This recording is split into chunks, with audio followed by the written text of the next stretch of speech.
Hey guys, let's head into the shop. Got just a couple little updates. This is gonna be quick. Got a couple new tools, a couple new things.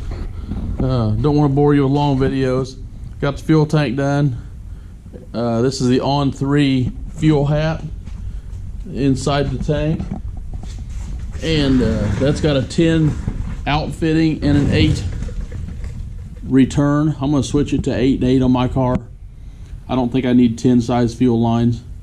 And it's got 3 of On 3's 340 liter per hour fuel pumps inside, and also has their sending unit for this 04 Cobra style gas tank. Down inside the tank, you can't see it now, but there's a baffle that stands up a couple 3 inches, and I'll back the camera up here. It runs in this area right here in kind of a square fashion, stands up, and then all this sits down inside that baffle, and then it's got a couple of ports to allow fuel to flow into that baffle so that it stays flooded and to refill as it's used.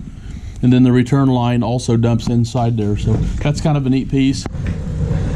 Got the final version of my hot side on my turbo done. I had to change a couple things. Had a major brain fart that nobody likes to admit to, but I had to cut a couple of welds and remove the factory flange that come with the Precision 66 wastegate. Both sides of this thing fit a 2.5 inch pipe perfectly, but that don't mean the flanges that come attached to it are the same. And somehow I managed to get the flange off the out welded to the supply side, and had to cut those loose and reverse them. But anyway, that's all done, and this is the exact placement of where things are going to be now. This exhaust is going to get sucked over here a couple of inches to where it just gives some clearance on this wastegate. I think I'm going to turn this down and back, and then maybe wire it off on both sides of the oil pan. I'd like to see it shooting under the car, kind of under the motor, between maybe about the hinge points of both control arms is what I got in mind, and just baloney cut off, kind of flat and oval with the ground. This side I'm going to put a little bit of an extension on it just to make sure that I get clean air out of the fender well. But essentially that's what it's going to look like. I'm going to begin building these things. I've got 2 or 3 people interested in them already. They're 304 stainless, and they'll come with the V-bands already attached. I'm trying to decide how to manage the myriad of different wastegates that could go on them. I'm going to start out building them all with truck spec accessories, because they'll clear the F-body as well. I'm quite sure that in short order I'll have to make this a little more compact, because the guys want to run the F-body accessories real common. They're not all knuckleheads like me and want the cheapy truck accessories. So I want to get this turned out of here a little quicker, maybe bring this back a little farther.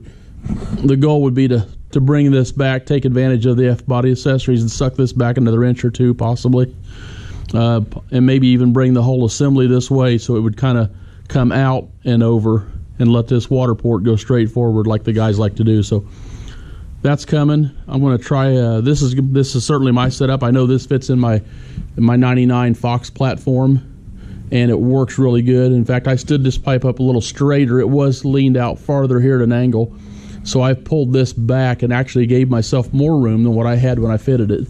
So this is going to work great. This exact configuration is going to be available for the Fox guys wanting to run the T4 turbos, Precision 7675, On 3 7875. There's several of them in that same configuration. It's got a T4 in flange, 3 inch exhaust, 4 inch inlet, real common. So like I said, I got to work out some details about wastegates. I think I'm probably going to sell them specifically set up for maybe like the big Teal, the big Turbo Smart, and the big Precision. Got no interest in doing little bitty wastegates. I mean, they're I don't know, why, I guess is the question. So anyway, that's going on. Still ain't got that stuck in the car, but I'm anxious. Maybe yet tonight or tomorrow I'll get that made into the engine and we're going down in. That's still my piece of shit left over from another brain fart, I guess we'll call it. Got this in today. This is the back purge kit. Lets me feed my TIG torch on this side. Lets me feed an argon hose. that'll flood the inside of this weldment that we were just talking about. The stainless has to be back purged on the inside, or it literally grows a bubbly, crusty, what they call a sugaring. It's a black, nasty, it's just nasty inside the pipe. You can't do it. You got to back purge it with stainless on the internal welds.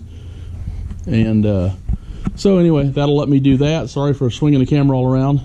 And then the other thing I got that has made life a little nicer is this Evolution saw. And this thing is flat ass. It's the deal, man. I can cut through stainless like hot butter. Gives me a beautiful cut edge. I hope you can see that in the camera here.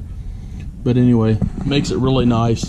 Only disadvantage is you got to have a straight section to get a hold of. So I think in terms of thinking about some production, if I got some really common cuts that I'm going to do in 45s and 90s, I'm going to build a nest where I literally have a rectangular or a square box that I can set my small sections down in, clamp them up and hold them tight while I saw angles on weird pieces that are hard to hold. So that's all for now. Cutting it off. Thanks, guys.